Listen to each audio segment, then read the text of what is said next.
Starting prayer.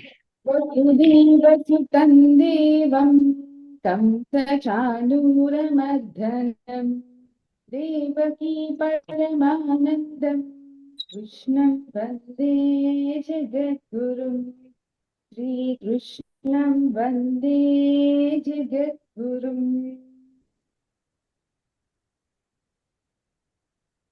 ఈరోజు class చాలా interesting గా ఉంటుంది. చెప్తే వినాలనిపిస్తుంది అండ్ బాగుంటుంది, ఇంట్రెస్టింగ్ గా ఉంటుంది.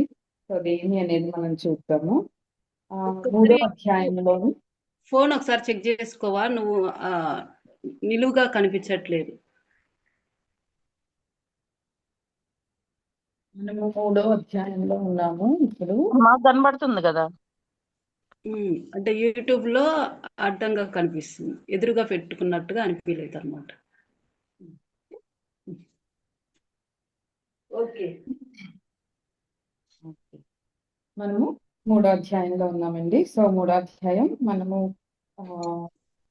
13 శ్లోకాల వరకు మనం తెలుసుకున్నాము. సో ఇప్పుడు 14వ శ్లోకం నుంచి మనం తెలుసుకున్నాము. సో 13వ శ్లోకాన్ని ఒక్కసారి ప్రశ్నించుకుంటూ మనం 14వ శ్లోకానికి వెళ్ళిపోతాం. యజ్ఞశిష్టాసినః సంతో ముచ్యంతే సర్వకిల్బిషైః భుంజతే తే త్వగం పాపం యోపచన్యాత్మకారణ. అంటే ఇక్కడ చెప్తా ఉన్నారు ఏమి అని అంటే, పరమాత్మ యజ్ఞశిష్టాసినః ముచ్యంతే సర్వకిల్బిషైః. మనకి ముందరి శ్లోకాల్లో ఏం చెప్పారు అని అంటే, ఇష్టాన్ భోగాన్ హివో దేవా దాస్యంతే యజ్ఞభావితాః తైర్దత్తాన్ న ప్రధాయో యో భూతే తేన ఏవసః. అంటే మనకి ఈ ముందర 2 శ్లోకాల్లోని యజ్ఞాలు మానవులతో పాటు వాళ్ళ తోబుట్టులాగా పుట్టినవి.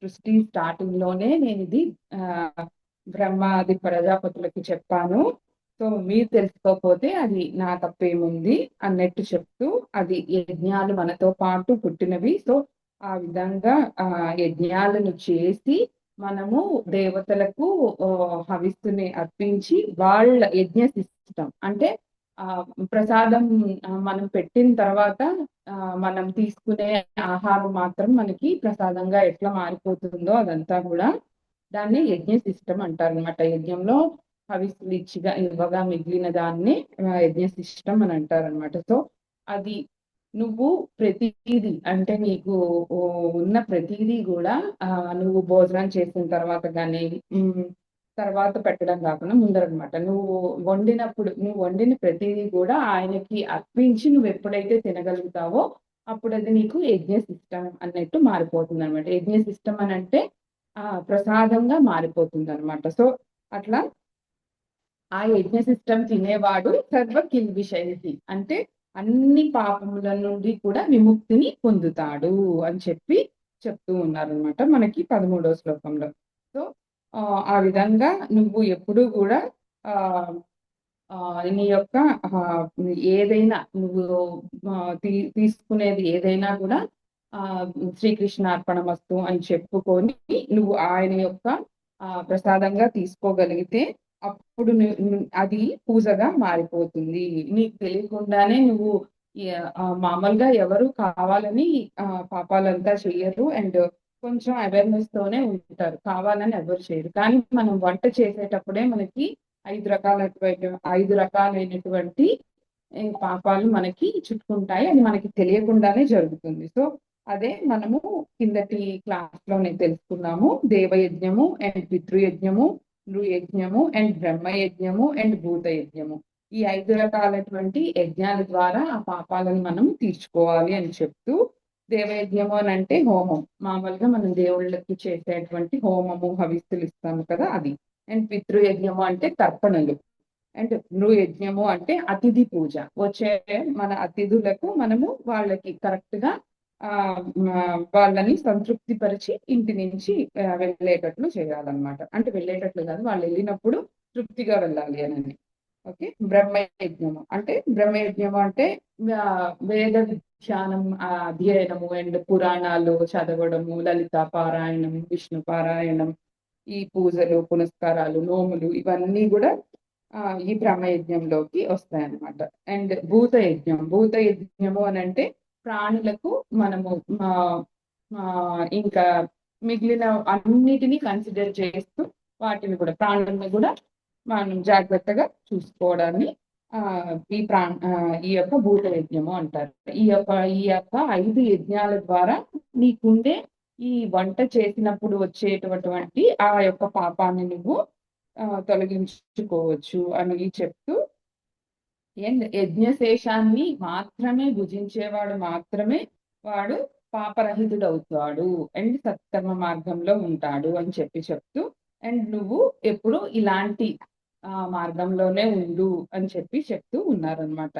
సో క్రమంగా మనము నెమ్మదిగా మారేటటువంటి ఆ ప్రయత్నం అనేది చెప్తూ ఉన్నారు. ఆ ప్రయత్నం చెప్తూ నువ్వు చేసేది నువ్వు మామూలుగా ఎవరు కావాలని ఏది చేయరు. సో నువ్వు చేసే ఈ మామూలుగా రోజువారీ కార్యక్రమాల్లో ఈ విధంగా జరుగుతుంది. సో ఈ విధంగా జరిగిన దాన్ని కూడా నువ్వు తీసేయాలి అని అంటే ఈ యొక్క 5 యజ్ఞాలు నీకు ఉపయోగపడతాయి అని కూడా మనకి చెప్తూ ఉన్నారు అనమాట. సో మన స్వార్థం కోసం నేను వండుకున్నాను నేనే తింటాను అని భుజించేవాడు పాపాత్ముడు అవుతాడు.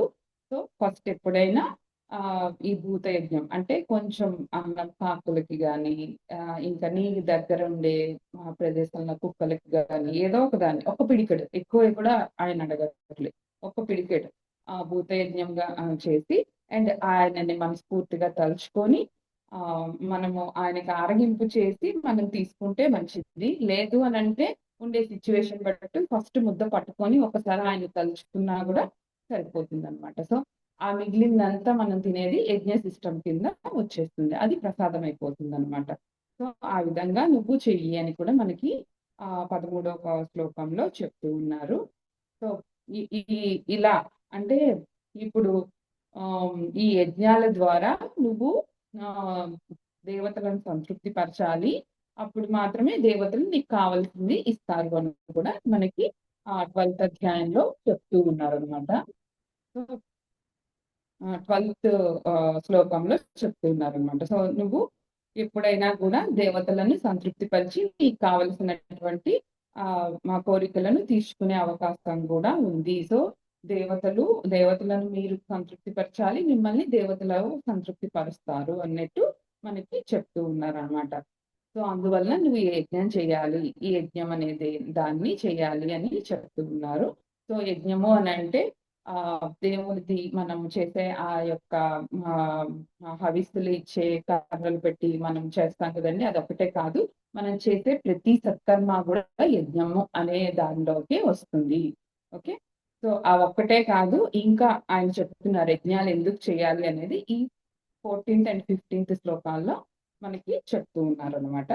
సో 14th శ్లోకం చూద్దాం. అన్నాద్భవంతి భూతాని పర్జన్యాధన్న సంభవః యజ్ఞాద్భవతి పర్జన్యో యజ్ఞ కర్మ సముద్భవః.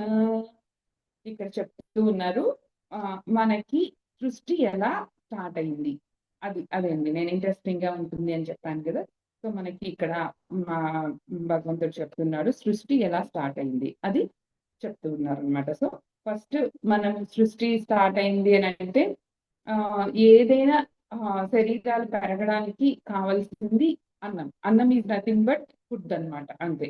అన్నం అంటే ఒట్టి రైస్ అనే కాదు, ఫుడ్ కావాలి కదా. మనం అన్నాద్భవంతి భూతాని పర్జన్యాధన్న సంభవ, ఈ అన్నం కావాలి అని అంటే మనకి ఏం కావాలి, అన్నాద్భవంతి భూతాని అంటే అందరికీ అన్నమే కదా కావాలి.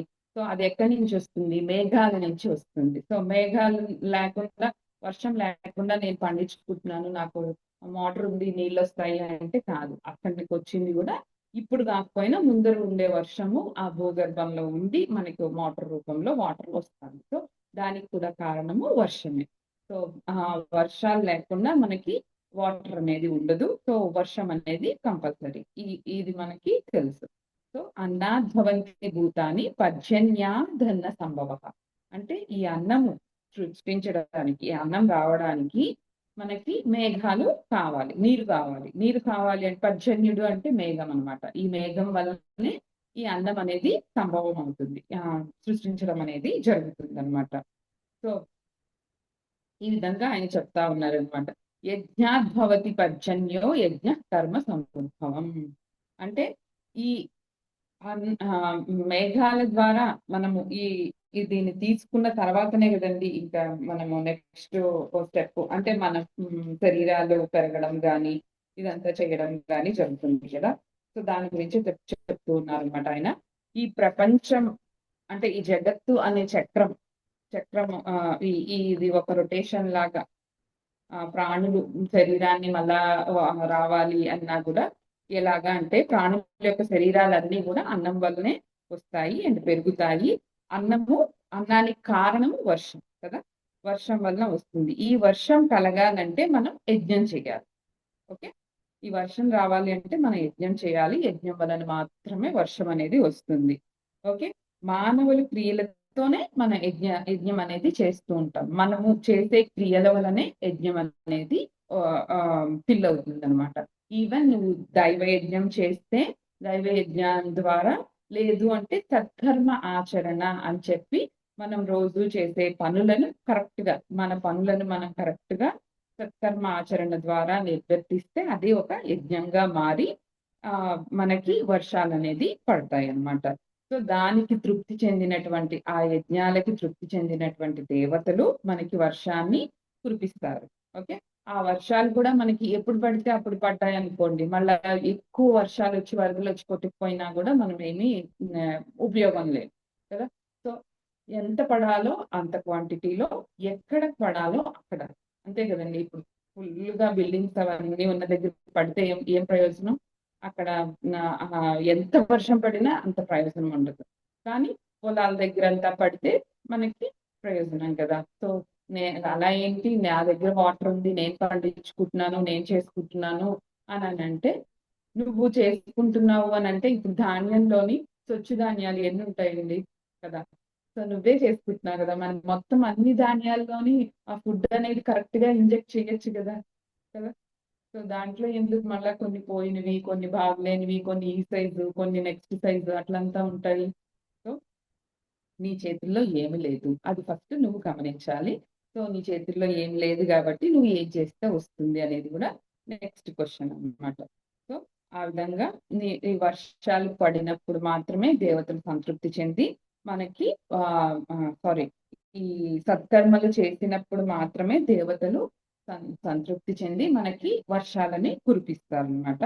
ఆ వర్షాలు కురిపించినప్పుడు మాత్రమే పంటల ద్వారా పంటలు పండుతాయి. అండ్ ఆ పంటలు పండినప్పుడు మాత్రమే మనం వాటిని తిని మన శరీరాలు పెరగడం అవన్నీ జరుగుతూ ఉంటుందన్నమాట. ఇది ఒక జీవన చక్రం అని కూడా మనకి చెప్తూ ఉన్నారు అనమాట.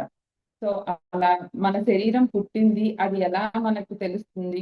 అది మామూలుగా ఒక శరీరం పుట్టాలి అని అంటే అది ఎట్లా అంటే సైంటిఫిక్ గా ఎట్లా తెలుస్తుంది మనకి? ఒక ఇద్దరు ఆడ మగ కలిస్తేనే శరీరం పుడుతుంది వాళ్ళ యొక్క అంగాల ద్వారా అన్నట్టు మనకి తెలుసు, అది సైంటిఫిక్ గా. ఓకే, సో ఆ సైంటిఫిక్ గా కాకుండా ఇంకొంచెం లోపలికి వెళ్తే ఎలా వచ్చింది అనే దాని గురించి మనకి ఇక్కడ చెప్తూ ఉన్నారు. సో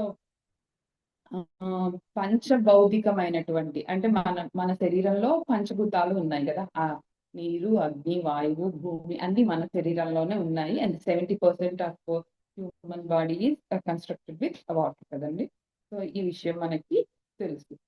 సో మానవుల యొక్క భాగాలన్నీ కూడా పంచభౌతికమైనటువంటి భాగాలు అన్నమాట. పంచభూతాలతో ఏర్పడినటువంటి పంచభౌతికమైనటువంటి ఈ శరీరము పెరగాలంటే మనకి అన్నం అనేది కావాలి.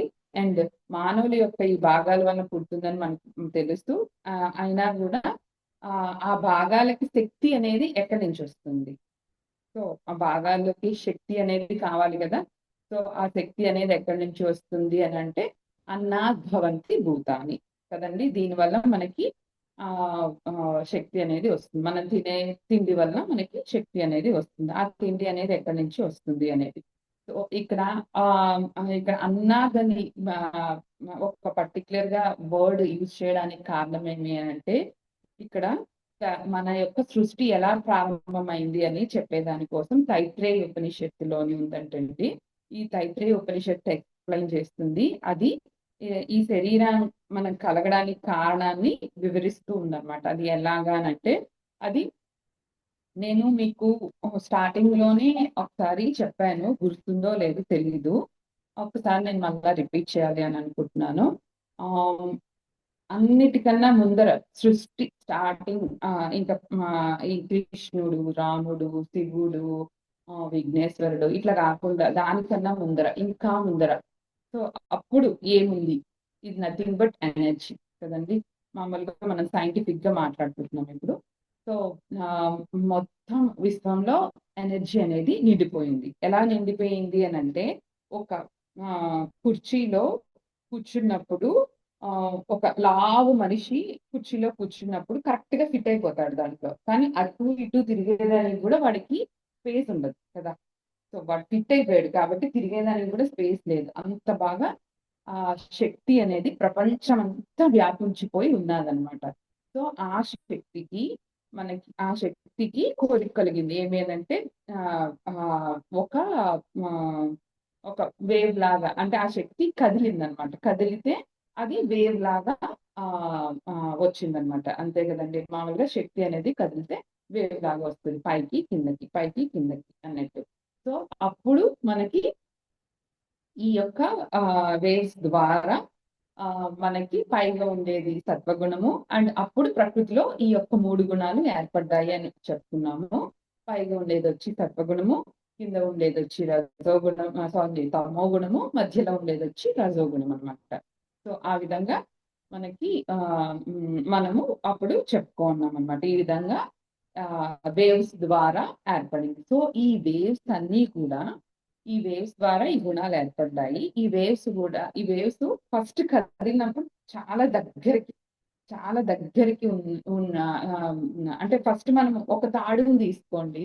ఒక తాడుని తీసుకున్నప్పుడు ఒకసారి మనము ఇట్లా కొట్టినప్పుడు ఫస్ట్ వేవ్ పెద్దది ఉంటుంది. పెద్ద వేవ్ వెళ్ళి అలా చిన్నదైపోద్ది కదా. సో ఆ విధంగా వేవ్స్ అన్ని కూడా ఫస్ట్ దూరంగా ఉండేవన్నమాట. ఫస్ట్ దూరంగా ఉండి వేవ్స్, ఆ దూరంగా ఉండే వేవ్స్ ద్వారా మనకి ఆకాశం అనేది పుట్టిందంటండి. సో అట్లా వేవ్స్ వచ్చినప్పుడు ఫస్ట్ పుట్టింది మనకి ఆకాశం అనమాట. తర్వాత తర్వాత ఆ పౌనపుణ్యం ఇంకొంచెం దగ్గరకు వచ్చిన తర్వాత, అంటే దాన్ని వేవ్స్ పైకి కిందకి వెళ్ళేదాన్ని తెలుగులో అయితే పౌనపుణ్యం అని అంటాం కదా.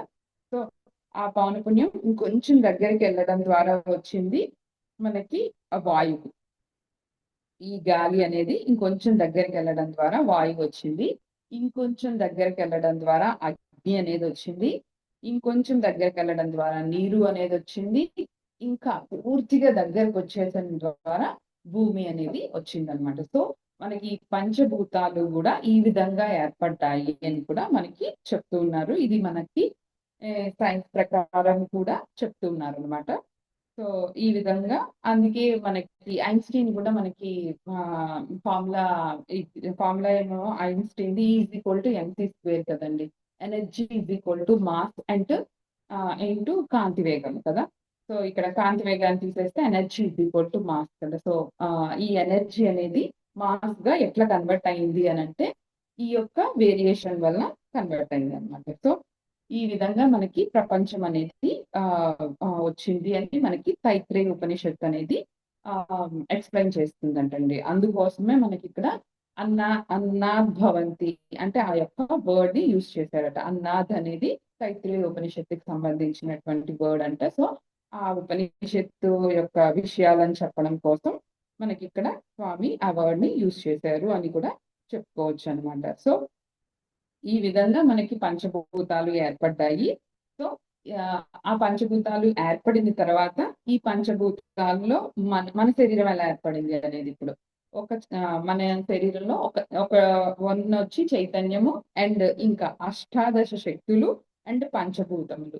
ఈ ఈ అష్టాదశ శక్తులు అంటే 18 రకాలైనటువంటి సిస్టమ్స్ అన్నమాట. ఆ సిస్టమ్స్ ఏమి అని అంటే ఆర్గాన్స్, టిష్యూస్, సెల్స్ అండ్ కణజాలాలు and different parts of organs అన్నమాట. ఇవన్నీ కూడా కలిపి అండ్ దాంట్లో ఉండే ఉపకణజాలాలు అండ్ దాంట్లో ఉండే కణాలు అండ్ అన్ని అన్నమాట. ఇవన్నీ కలిపేసి మనకి 24 అండి మొత్తం టోటల్ గా. దాంట్లో 5 పంచ అదే మనకి ఉండేటువంటి పంచభూతాలు, మన పంచభౌతికమైనటువంటి శరీరంలోని కూడా పంచభూతాలు ఉంటాయి కదా, అవి 5 అండ్ ప్లస్ ఒకటి వచ్చి మన చైతన్యము అండ్ 18 వచ్చి మన శక్తులు అనమాట. అంటే ఈ కణజాలాలు ఇవన్నీ కూడా అనమాట. ఈ విధంగా మన యొక్క శరీరం అనేది ఫస్ట్ స్టార్టింగ్ లో ఆయన సృష్టించారటండి. సో ఇది ఈ యొక్క విషయాన్ని చెప్పడం కోసం మనకి తైత్రేయ ఉపనిషత్తుని మనకి ఇక్కడ తీసుకొచ్చారనమాట.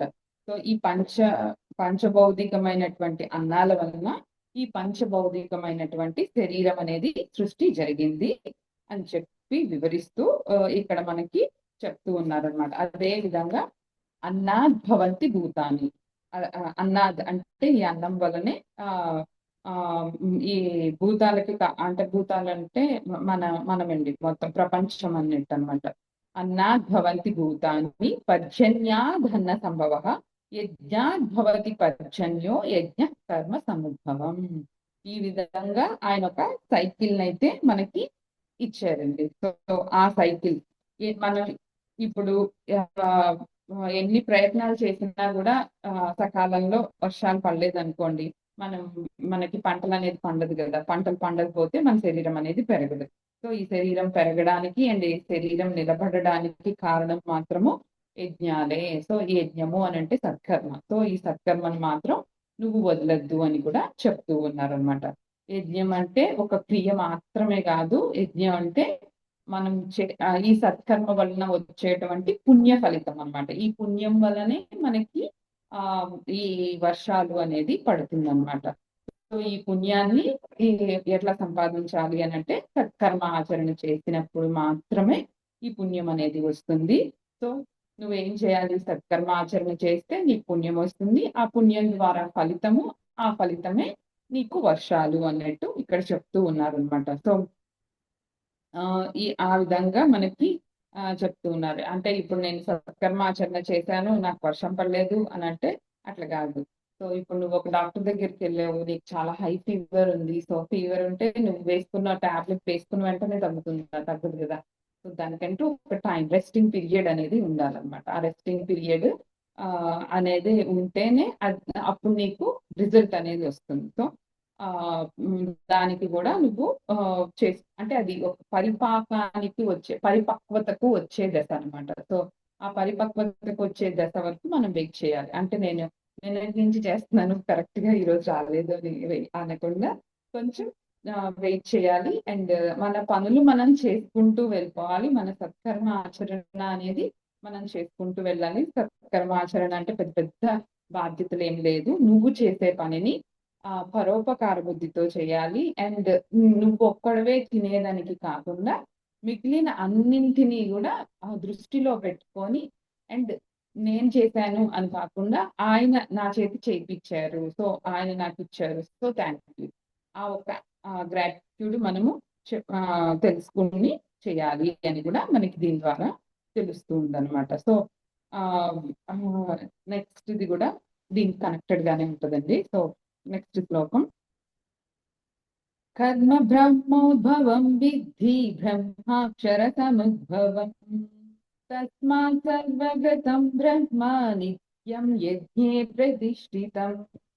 ఇక్కడ చెప్తా ఉన్నారు, కర్మ బ్రహ్మోద్భవం విద్ధి, కర్మ బ్రహ్మోద్భవం విద్ధి బ్రహ్మాక్షర సముద్భవం తస్మాత్ సర్వగతం బ్రహ్మ నిత్యం యజ్ఞే ప్రతిష్ఠితం అని చెప్తున్నారు. ఏమి అనంటే ఇప్పుడు చెప్తూ ఇన్ని రకాలు ఉన్నాయి, ఏది దీంట్లోని సత్కర్మ, ఏది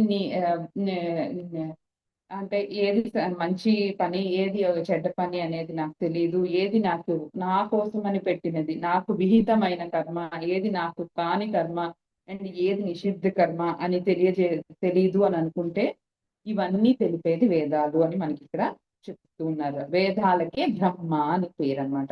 కర్మ బ్రహ్మోద్భవం విద్ధి, నీ కర్మలు ఎట్లా చేయాలో అది చెప్పేది వేదాలు అనమాట. సో ఆ విధంగా ఇక్కడ చెప్తూ ఉన్నారు. ఇక్కడ బ్రహ్మ అంటే వేదాలు అని లెక్క అన్నమాట. వేదాల ద్వారా తెలుసుకొని నీ సత్కర్మ ఆచరణ అనేది నువ్వు చేయాలి. ఈ వేదాలనే అక్షర సముద్భవం అని కూడా అంటున్నారు అనమాట. సో ఈ పరమాత్మ ఈ వేదాలను ఉపదేశించారు. ఇవి చాలా ఆ, ఆ, అంటే ఈ వేదాల ద్వారా మనం ఏది సత్కర్మ ఏది దుష్కర్మ అని తెలుసుకొని దాని ద్వారా మనము ఈ యొక్క యజ్ఞాలను అంటే సత్కర్మలను మనం చేయాలి అని చెప్తూ ఏ మనిషి పుట్టిన దగ్గర నుంచి మనకు వేదాల్లో ఏముంది అని అంటే ఒక మనిషి పుట్టిన దగ్గర నుంచి చివరి వరకు చేయాల్సినటువంటి అన్ని పనులు కూడా మనకి వేదాల్లో ఉన్నాయంటండి. అంటే ఎప్పుడు విద్యాభ్యాసం చేయాలి, ఎప్పుడు ఒక మనిషికి పెళ్లి చేయాలి, ఎప్పుడు పెళ్లి చేసిన వాడికి వైరాగ్యం వస్తే ఏం చేయాలి, ఆ చిన్న చిన్న ప్రశ్నల నుంచి నువ్వు కావలసినటువంటి నీకు అన్ని సమాధానాలు కూడా మనకి వేదాల్లో ఉన్నాయి. సో నువ్వు ఆ వేదాల ద్వారా తెలుసుకొని వేదాల్లో ఉన్నది మాత్రమే సత్కర్మ, దాని ద్వారా తెలుసుకొని నీ సత్కర్మను యజ్ఞ రూపంలో చేయాలి అని కూడా మనకి చెప్తున్నారనమాట. అన్ని రకాలైనటువంటి విషయాలను కూడా మనకి ఈ వేదాలు అనేది బోధించాయటండి. అందుకే సర్వగతం బ్రహ్మ అని కూడా చెప్తున్నారనమాట. సో దీంట్లో ముఖ్యంగా చెప్పేది యజ్ఞాలు అనమాట. యజ్ఞము అని అంటే సత్కర్మాచరణ. ఓకే, ఈ విధంగా ఆయన చెప్తూ ఉన్నారనమాట. సో వేదాల్లోని అన్ని రకాలైనటువంటి నీ క్వశ్చన్స్ కి ఆన్సర్స్ ఉన్నాయి. సో నువ్వు దాన్ని దాని ద్వారా నీ యొక్క సత్కర్మాచరణ అనేది చేయాలి అని కూడా చెప్తున్నారనమాట. సో పరమాత్మ జగత్తును సృష్టి చేశారు కదా, ఫస్ట్ ఆయనే సృష్టి చేశారు కదా. యజ్ఞ రూపంలో క్రియల ద్వారా మాత్రమే మనం ఈ ధర్మచక్రాన్ని కరెక్ట్ గా మనము రొటేట్ చేయగలిగేటువంటి దాంట్లో ఉంటాం అనమాట. ఈ యజ్ఞ రూపంలో కర్మలను మనము చేసుకోవాలి అని చెప్పి చెప్తున్నారు. ఒకటికి 2 సార్లు చెప్తూ ఉన్నారు అనమాట. అండ్ ఈ సృష్టి చేసే సమయంలో బ్రహ్మగారు స్టార్టింగ్ లో సృష్టి చేసే సమయంలో బ్రహ్మగారికి అండ్ సనకాది మునులు ఉన్నారు కదండి, ఫస్ట్ వాళ్ళే కదా వచ్చారు, వాళ్ళకి అండ్ మరీచి ప్రజాపతికి వీళ్ళందరికీ కూడా వేదోపదేశం చేసిన వేదాలను ఉపదేశం చేసినటువంటి పరమాత్మ వాళ్ళ కర్తవ్యాలు అంటే ఇప్పుడు నువ్వు గృహస్థుగా ఉంటే నీ కర్తవ్యాలు ఏంటి, అండ్ అలా ఒక్కొక్కరి కర్తవ్యాలు అంటే సనకాది మునుల కర్తవ్యాలు, ఒక రాజుగా ఉంటే ఏ కర్తవ్యం ఉంటుంది, అట్లా అన్ని కర్తవ్యాలు వేదాల్లో పొందుపరిచి ఉన్నారు. అండ్ మానవులు అంటే వాళ్ళవే కాకుండా నెక్స్ట్ మానవుల యొక్క కర్తవ్యాలను కూడా దీంట్లో ఉన్నాయంటండి ఈ వేదాల్లోని. సో ఈ వేదాలను ఆయన ఎలా చెప్పారు అని అంటే చాలా ఈజీగా అంటే మనం ఉచ్ఛ్వాసం అండ్ నిశ్వాసం అంటే మనం ఊపిరి పీల్చుకున్నప్పుడు ఊపిరి వదిలినప్పుడు మనకి తెలియదు కదా ప్రతిసారి. సో అంత ఈజీగా ఆయన చెప్పారంట. అంత ఈజీగా వేదాలను మనకి చెప్పారు అని కూడా చెప్తూ ఉన్నారు అనమాట. దీనిలో ఈ సంసార చక్రం అనేది సరిగ్గా సాగటం అనేది యజ్ఞ రూపమైనటువంటి క్రియల ద్వారా మాత్రమే జరుగుతుంది. సో దీన్ని తెలుసుకొని మనము ఈ యజ్ఞ రూపమైనటువంటి క్రియలను చేస్తూ ఉండాలి. అండ్ పరమాత్మ తత్వం కూడా ఈ వేదాల్లోని ఉందంటండి. సో ఈ వ్యవస్థను కూడా మనము ఆచరించాలి అని కూడా చెప్తూ ఉన్నారు అనమాట. సో ఎప్పుడు కూడా సత్కర్మ ఆచరణ అనేది ఉండాలి అని మనకి ఇక్కడ చెప్తున్నారు. ఈ సత్కర్మ అంటే ఏమి అని అంటే వేదాలు మనకి ఉపదేశించినటువంటి అటువంటి కరెక్ట్ పనులనే సత్కర్మ అని అంటారు అనమాట. సో సర్వగతమైనటువంటి పరమాత్మని కూడా ఈ యజ్ఞం ద్వారా మాత్రమే అంటే మనము ఆ పరమాత్మను చేరుకోవాలి అన్నా కూడా ఈ యజ్ఞం ద్వారా మాత్రమే చేరుకోగలము. లేదు నాకు అంటే నేను అంతవరకు నేను ఆలోచించలేదు, సో నాకు ఈ కోరిక తీరితే చాలు అని అంటే దాన్ని కూడా ఈ యజ్ఞం ద్వారానే తీర్చుకోవాలి. యజ్ఞం అంటే సత్కర్మ. సో ఈ సత్కర్మలు చేయడం ద్వారానే నీ యొక్క కోరికలు తీరాలన్నా ఈ సత్కర్మను చేయాలి, నువ్వు పరమాత్మను పొందాలన్నా ఈ సత్కర్మను చేయాలి. లేదు నేను నాకు ఈ పరమాత్మని పొందాలని లేదు అండ్ ఇది చెయ్యను అని అంటే దాని గురించి మనకి నెక్స్ట్ శ్లోకంలో చెప్తారనమాట. సో ఫస్ట్ ఒక్కసారి మనము చూద్దాము. ఫస్ట్ సృష్టి ద్వారా వేదాలు వచ్చాయి అండ్ వేదాల ద్వారా యజ్ఞాలు వచ్చాయి. ఆ, ఈ ఈ యజ్ఞాల ద్వారా దేవతలను సంతృప్తి పరిస్తే మనకి వర్షం వస్తుంది. ఆ వర్షం ద్వారా మన యొక్క పంటలు పండుతాయి. ఆ పంటల ద్వారా మనం తిని శరీరాన్ని ఆ శరీరం పెరుగుతుంది. అండ్ మళ్ళా ఆ శరీరం పెరిగిన తర్వాత అప్పుడు మీరు ఏం చేయాలి? ఈ శరీరంతో ఆ గ్రాటిట్యూడ్ ని చూపించి ఆ మనం చేస్తే మిగిలిన భూతాలకు కూడా మిగిలిన వాటికన్నింటికి అన్నం పెడితే గనక అది సత్కర్మ అవుతుంది కదా. మళ్ళా ఆ సత్కర్మ ద్వారా మీకు వర్షాలు వస్తాయి. సో ఇది రొటేషన్ అన్నమాట. ఇది ఈ చక్రం ద్వారా ఆ, ఉమ్, ఈ చక్రం ద్వారా మన యొక్క ఈ సృష్టి అనేది జరుగుతుంది అని కూడా మనకి ఇక్కడ చెప్తూ ఉన్నారు అన్నమాట. సో ఈ విధంగా మనకి చెప్తూ ఉన్నారు. అదే నేను ఇవి చెయ్యను అని అంటే అప్పుడు ఈ చక్రానికి అడ్డు వచ్చేవాడి గురించి ఏమవుతుంది అని అంటే ఈ 16th శ్లోకంలో చెప్తూ ఉన్నారు అనమాట. ఈ చక్రాన్ని ఎవరైతే అనుసరించకుండా ఉంటారో వాళ్ళని గురించి మనకి ఇక్కడ చెప్తూ ఉన్నారు. 16th శ్లోకం. ఏవం ప్రవర్తితం చక్రం నానువర్తీయతిహయః అఘోయో అఘోయోరింద్రియాణమో మేఘం పాద సజీవతి. ఇక్కడ చెప్తున్నారు ఏవం ప్రవర్తితం చక్రం అంటే ఈ చక్రానికి ఎవరైతే అడ్డొస్తున్నారో నాను వర్తీయ తీహయ అఘోయోరింద్రియారాము వాళ్ళని ఇంద్రియారాముడు అంటారు. ఇక్కడ ఇద్దరు రాముళ్ళు ఉంటారు అనమాట. ఒకటి ఆత్మారాముడు, ఒకటి ఇంద్రియారాముడు అనమాట. సో ఇంద్రియారాముడు అని అంటే వాడి ఇంద్రియాల కోసం మాత్రమే చేసుకునేవాడు ఇంద్రియారాముడు అనమాట. వాడు స్వార్థపరుడు అనమాట.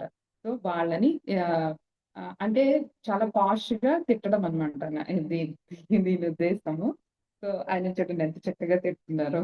సో ఈ చక్రాన్ని ఎవరైతే అనుసరించకుండా ఉంటారో వాళ్ళని అఘాయువు అని కూడా అంటున్నారు. చూడండి అఘాయువు అని అంటే ఇక్కడ అఘాయువు అని అంటే దీనికి మీనింగ్ వచ్చి పాప జీవితం కలవాడు అని అర్థం అనమాట.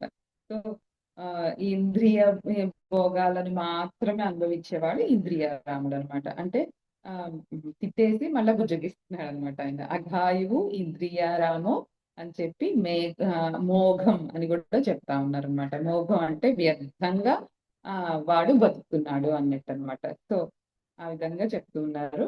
ఈ చక్రాన్ని ఎవరైతే అనుసరించకుండా ఉంటారో వాళ్ళని అఘాయువు అంటే పాప జీవితం జీవిస్తున్నాడు వాడు అని చెప్తూ ఇటువంటి పాప భూయిష్టమైనటువంటి జీవితము కేవలం ఇంద్రియ తృప్తికి మాత్రమే వాడు జీవించినట్టయితే అంటే వాడు అన్నం తింటున్నాడు కానీ ఆ అన్నాన్ని మరలా పుట్టించడానికి కావలసినటువంటి సత్కర్మ వాడు చేయటం లేదు. సో అలాంటి వాడిని మాత్రము ఇక్కడ పాపాత్ముడు అని అంటా ఉన్నారు అనమాట. అండ్ ఈ సత్కర్మ ఆచరణ ఈ చక్రానికి అడ్డుపడేవాడు కాబట్టి వీడి జీవితం అనేది వ్యర్థం. అంటే వాడికి ఉపయోగపడదు, ఇంకా పరులకు కూడా ఉపయోగపడదు అనమాట. సో పరస్పరం ఒకరికొకరు ఉపయోగం లేని జీవి అనేది మనుగడ సాధించడం అనేది చాలా కష్టము అండ్ ప్రశ్నార్థకము. ఆ జీవి అనేది అక్కడతో అంతమైపోతుంది అనమాట. సో ఇది మనము అండర్లైన్ చేసుకోవాల్సిన వాడు.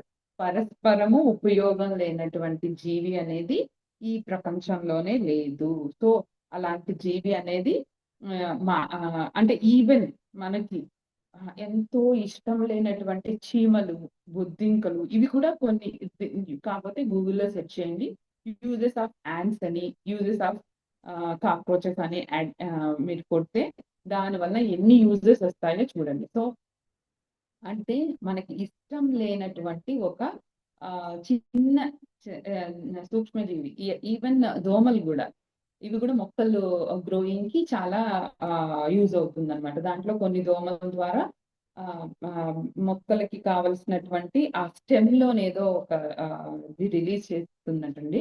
సో మీరు ఒకసారి గూగుల్లో సెర్చ్ చేస్తే తెలుస్తుంది. ఈవెన్ మనకి అక్కర్లేనటువంటి ఈ జీవి అనేది లేనే లేదు ఈ ప్రపంచంలోని. కోడి అనుకోండి, అంటే కొయ్యడం కాకుండా కోడి అయితే మనం మార్నింగే లేపుతుంది అండ్ చిన్న చిన్న ఆ యొక్క మట్టిలో ఉండేటువంటి పురుగుల్ని అన్ని కూడా తినేస్తుంది అండ్ మన పరిసరాలను నీట్ గా ఉంచుతుంది అండ్ ఇవన్నీ చేస్తుంది కదా. సో ప్రతిదీ మీరు ఈవెన్ ఏది తీసుకున్నా కూడా ఏ ఒక్క జీవి కూడా పరస్పరం ఉపయోగం లేనిదే ఆ జీవి యొక్క మనుగడ అనేది ప్రశ్నార్థకం. సో నువ్వు ఒక మనిషిగా పుట్టినందుకు నువ్వు అన్నం తినడమే కాదు, అన్నాన్ని పుట్టించేటటువంటి ఆ సత్కర్మని కూడా నువ్వు చెయ్యాలా. ఆ సత్కర్మ ఎలా చేయాలి అని అంటే యజ్ఞ రూపంలో చెయ్యాలి. అంటే మళ్ళా నీ యొక్క పనిని నువ్వు మళ్ళా యజ్ఞ రూపం అని అంటే మనం అన్ని చెప్తున్నాం కదండి. సో మళ్ళీ బ్యాక్ అట్లా వెళ్తాం అనమాట. సో ఈ విధంగా చేస్తూ ఉండాలి అని చెప్పి చెప్తూ ఉన్నారనమాట. సో మనము ఏ ఒక్క జీవి కూడా పరస్పరం ఒకరికొకరు సాయం అనేది చేసుకుంటూ ఉండాలి అని చెప్తున్నారు. ఈవెన్ దేవతలకు మనం సాయపడాలి, మనకు దేవతలు సాయపడతారు. సో ఇదంతా ఒక చక్రము. ఈ చక్రంలోని అడ్డొస్తాను నేను అని అంటే కుదరదు. సో నువ్వు ఇప్పుడు ఎగ్జాంపుల్ చెప్పాలనుకోండి, ఒక ఫ్యామిలీ ఉంది, ఒక మంచి ఫ్యామిలీ, చక్కగా 10 మంది, అంటే ఇప్పుడు కాదు పాత కాలంలో అనుకోండి, ఒక 10 మంది పిల్లలు. సో ఆ పిల్లల్లోని ఫస్ట్ వాడు చాలా బద్ధకస్తుడు అండ్ వాడు ఏ పని చేయడు, అందరి చేత పనులు చేయించుకుంటాడు. అండ్ వాడు కనీసము ఇంటికి కావలసినటువంటి చిన్న చిన్న అంటే పొలానికి వెళ్ళి సాయం చేయడం కానీ, లేకపోతే డబ్బులు సంపాదించి ఇవ్వడం కానీ ఏది చేయడం అనమాట. కానీ వాడికి అన్ని కావాలి, ఇది కావాలి అది కావాలని అన్ని తీసుకున్నప్పుడు సో ఒక ఇంటి యజమాని ఆ మనిషిని ఎన్ని రోజులు భరిస్తాడు. అండ్ తన తర్వాత 9 మెంబర్స్ పిల్లలు ఉన్నారు. సో వీడి ఎఫెక్ట్ పిల్లల మీద పడుతుంది అని చెప్పి వాడిని ఎట్లా బయటకు గెంటేస్తాడు. అంతే కదండి, సింపుల్ గా. సో ఆ విధంగా ఈ చక్రానికి నేను అడ్డుపడతాను అని అంటే ఆయన చెప్తా ఉన్నారు, ఇంకా నువ్వు వ్యర్థ జీవివి అని కూడా చెప్తూ ఉన్నారు. వాడి వలన వాడికి ఉపయోగం లేదు, బయట వాళ్ళకి కూడా ఉపయోగం లేదు అని కూడా చెప్తూ ఉన్నారు. సో నువ్వు దీంట్లో ప్రధానమైనది ఈ యొక్క చక్రంలో ప్రధానమైనటువంటి యజ్ఞకర్మ అనేది నీ మీద ఆధారపడి ఉంది. నువ్వు మనిషిగా పుట్టినందుకు నీ యొక్క సత్కర్మలను నువ్వు ఫినిష్ చేయాలి అని చెప్తూ మనకి ఈ 3 శ్లోకాల ద్వారా ఇంతవరకు ఈ 16 శ్లోకాల వరకు మనకి చెప్తూ ఉన్నారు అనమాట. సో మన యొక్క కర్మ అంటే ఏంటి, మన కర్మలు ఎక్కడ నుంచి అదే సత్కర్మలేవి దుష్కర్మలేవి అనేది ఎలా తెలుసుకోవాలి, అండ్ వాటిని ఎలా చేయాలి, వాటిని చేయడం వల్ల ప్రయోజనం ఏంటి అని కూడా మనకి ఇంతవరకు చెప్పారు. సో మీరు చాలా చెప్పారండి వేదాలు. నేను చాలా కన్ఫ్యూజ్ అయ్యాను, ఇన్ని చెప్పారు. సో ఈ వేదాలు అన్ని తెలుసుకోవాలి, దాంట్లో ఉన్న కర్మలు చేయాలి అని అంటే అవన్నీ ఎప్పుడు తెలుస్తాయి, ఇంకా ఇవన్నీ ఎప్పుడు మనం చేస్తామని అనుకుంటే ఆయన అంటున్నారు ఏమి అని అంటే, ఇప్పుడు ఒక ఎగ్జామ్ రాయాలి, ఒక విద్యార్థి ఉన్నాడు. సో ఆ విద్యార్థి ఒక ఎగ్జామ్ రాయాలి అనుకోండి. సో వాడికి 90 మార్క్స్ వస్తేనే ఎగ్జామ్ రాస్తాడా, 100 మార్క్స్ వస్తేనే ఎగ్జామ్ రాస్తాడా, లేదంటే పాస్ మార్క్ వస్తేనే ఎగ్జామ్ రాస్తాడా కదా. సో ఎన్ని మార్కులు వచ్చినా రాస్తాడు, తను చదువుకునే దాన్ని బట్టి మార్కులు వస్తాయి, శ్రద్ధ పెట్టిన దాన్ని బట్టి. ఎన్ని మార్కులు వచ్చినా కూడా ఎగ్జామ్ అనేది రాస్తాడు. సో దాంట్లో పాస్ మార్క్ వచ్చినా కూడా మనకి చాలు. సో నీకు తెలిసినటువంటి సత్కర్మలను నువ్వు ఆచరించు. సో నువ్వు తెలుసుకోవడానికి ట్రై చెయ్యి అండ్ నీకు తెలిసినటువంటివి ఆచరించడం ద్వారా నువ్వు ఈ యొక్క జీవన చక్రంలో ఉంటావు. అండ్ దీని వలన మిగిలిన ప్రాణులు కూడా ఉంటుంది. అండ్ ఇక్కడ ఇంకొక విషయం ఏం చెప్తున్నారు అని అంటే, మనము ఎప్పుడు అయితే మనకు ఉండేది రెండు మార్గాలు, ఒకటి జ్ఞాన మార్గము, ఇంకొకటి కర్మ మార్గము. సో నువ్వు ఈ జ్ఞాన మార్గంలోకి వెళ్ళాలంటే ఈ యజ్ఞాలు అనే సత్కర్మల ద్వారా నువ్వు ఈ కర్మ మార్గానికి వెళ్ళొచ్చు. లేదు లేదు ఇప్పుడు ఉండే కోరికలు నాకు తీరితే చాలు అన్నా కూడా నువ్వు చేయాల్సింది కర్మ మార్గమే. ఈ కర్మ మార్గం ద్వారా, ఈ యజ్ఞాల ద్వారా దేవతలు నీ కోరికలను తీరుస్తారు. సో నువ్వు కోరికలు తీర్చుకోవాలన్నా ఉండాల్సింది కర్మ మార్గమే.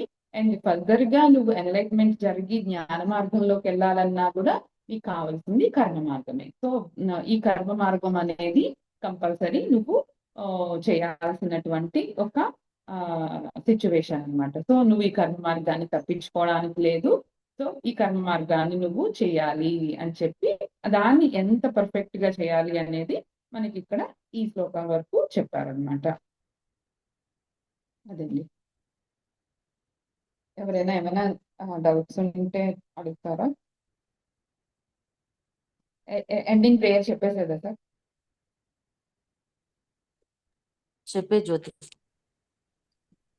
योगीशं सच्चिदानन्दं वासुदेवं रजप्रियं धर्मसंस्थापकं वीरं कृष्णं वन्दे जगद्गुरुं श्रीकृष्णं वन्दे जगद्गुरुं सर्वं श्रीकृष्णार्पणमस्तु.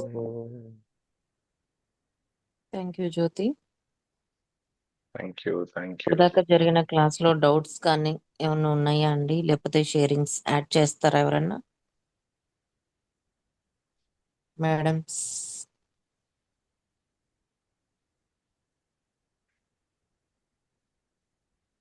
సార్ యాడ్ చేస్తారా? మేడం నేను ఎగ్జిట్ అయిపోయాను. సావిత్రి మ్యామ్ అది చూసుకోండి.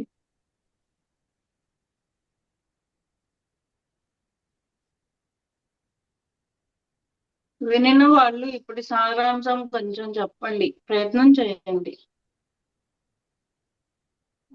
అసలు అర్థమైందా? నేను అర్థమైందిరా. మన వాళ్ళు ఉన్నారు కదా, ఎవరో ఒకరిని ఎక్స్ప్లెయిన్ చేయమంటున్నామని అడుగుతున్నాను. నాకైతే చాలా టైం పెట్టింది యాక్చువల్గా ఈ 2 శ్లోకాలు కంబైన్ చేసి ఒక తెచ్చేదానికి. నాకైతే చాలా టైం పెట్టింది. చాలా సింప్లిఫై చేసాను అని అనుకుంటున్నాను. ఏం చేస్తాను యాక్చువల్లీ. ఇప్పుడు నువ్వు చెప్పిన క్లాస్ కూడా అదే కదరా, మనకి ఎన్ని మార్కులు వస్తాయి అనేది కాకుండా మన కర్తవ్యం మనం నిర్వర్తించాలనే కదా. ఆ ప్రయత్నం నేను చేస్తాను. అంతే. సార్ చెప్పండి సార్. మీరు మౌనంగా ఉంటే మాకే గుండెదడిగా ఉంటుంది. ఏం లేదు. మొత్తం అంతా వచ్చేటప్పటికి 13, 14, 15, 16 అంతే కదా. అంతే సార్. 13లో యజ్ఞాలు దాని యొక్క ప్రాముఖ్యత ఎందుకు చేయాలి అనే దాని గురించి, 14, 15 యజ్ఞాల వల్ల మనకు అన్నం ద్వారా మేఘాలు, మేఘాల ద్వారా యజ్ఞాలు, ఈ ఆ సైకిల్ బ్రహ్మం నుంచి వేదాలు, వేదాల నుంచి కర్మలు, కర్మల నుంచి యజ్ఞాలు, మళ్ళీ యజ్ఞం నుంచి మళ్ళీ బ్రహ్మం. ఈ సైకిల్ మొత్తం 4 వైపుల నుంచి తిరుగుతోంది. మనం ఈ భుజించే అన్నం, మన ప్రాణులు అన్నంలో నుంచి పుడతాయి. అన్నం వర్షంలో నుంచి, నీళ్ళలో నుంచి వర్షం వస్తే గానీ మనకు అన్నం రాదు. వర్షం రావాలి అంటే మనం యజ్ఞం చేయాలి. యజ్ఞాలు చేయాలి అంటే మనం సత్కర్మలు చేయాలి. ఇది ఒక సైకిల్ ఇలా తిరుగుతూనే ఉంటుంది అనమాట. ఇది మనం అందుకని ఆహారం, ఈ బ్రహ్మము అనేది లేదు. మనం ఈ వేదాలు ఇవన్నీ బ్రహ్మం అనేది మనం అన్నిట్లో నిండి ఉంటుంది. ఈ వేదాలు మనకు సత్కర్మల గురించి చెప్తాయి. సత్కర్మలు మనం ఆచరించినప్పుడు, మనం యజ్ఞాలు చేసినప్పుడు ఆ యజ్ఞాల నుంచి మనం యజ్ఞాల్లో, హోమాల్లో మనం ఏం చేస్తాం? నెయ్యి వాడతాం.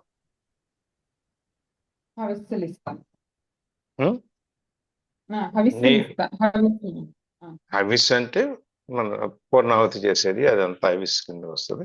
ఆ హోమం మన జ్వాల వచ్చినప్పుడు మనం దాన్ని పెంచడం కోసం, దాన్ని ఉంచడం కోసం మనం నెయ్యి వాడతాం.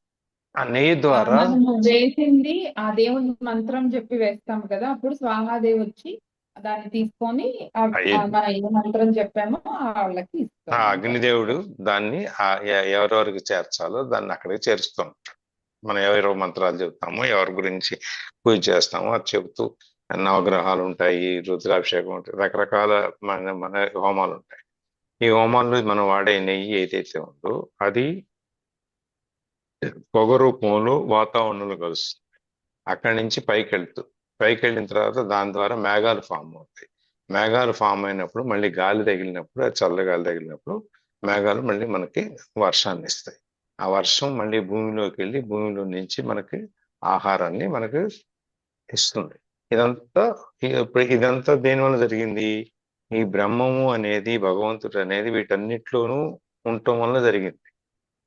ఎందుకంటే మన యజ్ఞంలో నుంచి మన హోమంలో నుంచి మనకు పోయే ఈ పొగ ఇదంతా మేఘాలుగా మారి వస్తుంది కాబట్టి అక్కడ మన దైవ స్మరణతో మనం ఇవన్నీ చేస్తున్నాం కాబట్టి బ్రహ్మం అనేది దేవుడు అనేది దాని నిండా నిండి ఉంటాడు.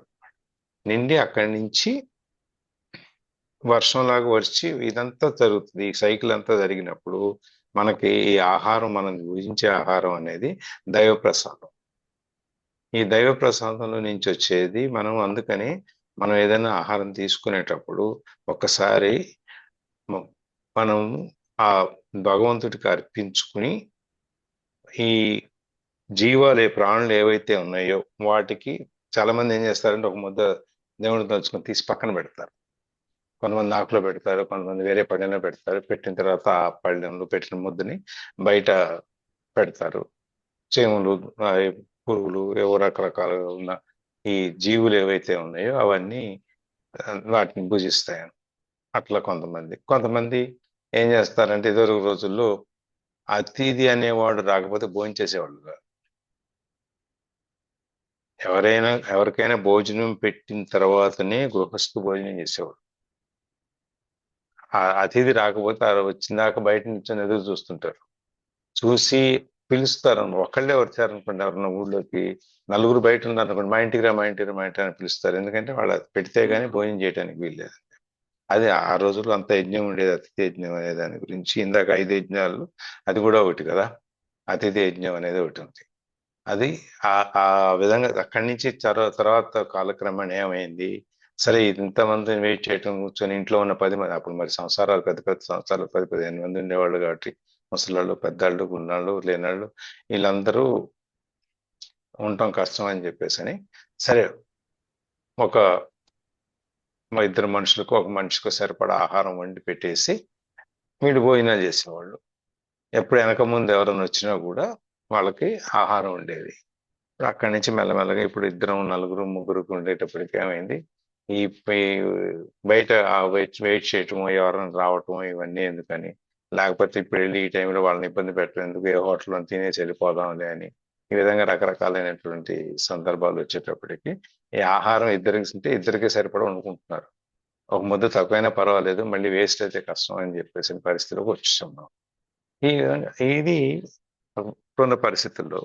సో మనం అట్లీస్ట్ ఇప్పుడు ఎట్లా పెట్టినా పెట్టకపోయినా, అతిథులు వచ్చినా రాకపోయినా కూడా మనం ఏంటంటే ఆ తినే ఆహారాన్ని ఒకసారి ఆ దైవ నామస్మరణ చేసుకుని, ఇది మనం అన్నపూర్ణే మహాలక్ష్మి అది మనకు ఉంది కదా, శ్లోకం ఉంది కదా, అదేంటి, వస్తుంది సార్. నెక్స్ట్ ఫర్దర్ గా మనకి భగవద్గీతలో వస్తుంది. ఓకే, అన్నపూర్ణే సదాలక్ష్మి సదాపూర్ణి, అన్నపూర్ణే సదాపూర్ణి అని చెప్పి మనకు శ్లోకం. ఆ భోజనం చెప్పండి శ్రీలత గారు, మీకు తెలిసి ఆయన. అన్నపూర్ణే సదాపూర్ణే శంకర ప్రాణవల్లభే జ్ఞాన వైరాగ్య సిద్ధ్యర్థం భిక్షాందేహి చ పార్వతి. అది మనం అలా తలుచుకుని మనం భోజనానికి ముందు అది శ్లోకం చెప్పుకొని మనం భోజనం చేయాలన్నమాట. అంటే భగవత్ ప్రసాదంగా మనం దాన్ని స్వీకరిస్తున్నాము అని చెప్పేసి. ఒకరోజు ఒక సందేహం వచ్చింది, ఏమంటే ప్రసాదానికి టిఫిన్కి ఏంటండి తేడా? ఆయనకి పెట్టి తింటే ప్రసాదం, పెట్టకుండా తింటే ఏంటి సత్య ఏంటి? జ్యోతి సార్ చెప్పింది ఏదో గుర్తొచ్చింది సార్. ప్రసాదం లాగా తిను అని అంటారు కదా, టిఫిన్ లాగా తినకు. అది సరే, అసలు దానికి దీనికి తేడా ఏంటి? ప్రసాదం అంటేనేమో దేవుడికి అర్పించింది తలా కొంచెం వాళ్ళు ఉన్నదాన్ని బట్టి పెడతారు సార్. టిఫిన్ అయితేనేమో మాకు ఇంకా కొంచెం ఇడ్లీ కావాలి, మళ్ళీ కొంచెం సాంబార్ కావాలి, మళ్ళీ వెళ్ళి తినేదేమో అది టిఫిన్ సార్. టిఫిన్ ఏమో మార్నింగ్ రోజు తినటం, ప్రసాదము మీకు ఆన్సర్ చెప్పడానికి హర్షు కూడా అలా కాదు పాప, మేము మిమ్మల్ని అలా తయారు చేసేసాం పాప, మాది తప్పు, మీది కాదు. ప్రసాదం రోజు కూడా తింటేనే అప్పుడు వచ్చింది ప్రసాదం. దేవుడికి పెట్టి మనకి పెడతారు, దేవుడికి పెట్టి మనకి పెట్టిందని మనం అట్లాగే తింటానికి వీల్లేదు. కళ్ళకు అద్దుకుని మనం తింటాం దాన్ని. టిఫిన్ అయితే మనమే చేస్తాం. కళ్ళకు అద్దుకుంటే ఏదైనా సరే టిఫిన్, మన ఇంట్లో చేసిన, మన టిఫిన్ గా చేసిన ఆహారాన్ని కళ్ళకు అద్దుకుంటే అది ప్రసాదం అయిపోతుంది. తినే ముందు కూడా సాయి రామార్పణమస్తు అను ఏదో ఏదో అనుకుంటా తింటే దేవుడికి అర్పించి తిన్నట్టు మనసులోనే మనం అది చాలా మంది ఏం చేస్తామంటే ఆ అన్నం తినేటప్పుడు మాత్రం ఆ మాట అనుకుంటాము, టిఫిన్ చేసేటప్పుడు అనుకుంటాం. నేను టిఫిన్ అందుకని చెప్పి మన కళ్ళకద్దుకుంటే అది ప్రసాదం, కళ్ళకద్దుకపోతే టిఫిన్ కింద మారిపోతుంది. ప్రసాదానికి టిఫిన్కి బ్రేక్ఫాస్ట్ తేడా. సో ఇప్పుడు మనకు వచ్చేది ఈ మొత్తం మీద మనకు వచ్చిన ఈ ఆహారాన్ని ఒకసారి దేవుడికి అర్పించి ఇది మీ ప్రసాదం అని తింటున్నాం, మాకు ప్రసాదం కృతజ్ఞతలు సో అని చెప్పి మనం అనుకుని తినేస్తే అది దేవుడికి అర్పణం అవుతుంది అనమాట. అలా కాకుండా నేను కష్టపడ్డాను, నేనే సంపాదించాను, నేనే తింటాను, నేను దేవుడికి ఇవ్వాల్సిన అవసరం లేదను, లేకపోతే ఇవన్నీ నాకెందుకు వచ్చింది, నేను శుభ్రంగా పళ్ళెన పెట్టింది హ్యాపీగా పొట్ట నిండా తినేసి తేల్చుకుంటూ వెళ్ళిపోవటం అనేది వాళ్ళు పాపాత్ములు అవుతారు. వాళ్ళు అదంతా ఆ లోపలికి వెళ్ళింది కూడా అది ఒక పాపం రూపంలో వెళ్ళిపోతుంది, వాళ్ళందరూ పాపాత్ములు అవుతారు అని చెప్పేసి ఇప్పుడు మనం ఈ 3 శ్లోకాల్లో నేర్చుకుంది ఏంటంటే మొత్తం మనం ఏం చేసినా కూడా శ్రీకృష్ణార్పణమస్తు అనేసి అనుకుని చేయాలి అని. సో మనకి ఏది ఇచ్చినా దేవుడు ఇచ్చిందే కాబట్టి మనం దాన్ని ఆ దేవుడికి అర్పితం చేసి మళ్ళీ నువ్వు ఇచ్చింది నీకే ఇస్తున్నాను అని చెప్పి మనం అర్పించుకుని మనం తీసుకుంటే దాని యొక్క ఫలితం దక్కుతుంది అని చెప్పి మనం ఈ 3 శ్లోకాల్లో మనకి తెలిసింది అనమాట. సో ఇక్కడ ఆపేద్దాం, ఇంకెవరన్నా చెప్తారా? షేరింగ్స్ ఉన్నాయా అండి మేడం?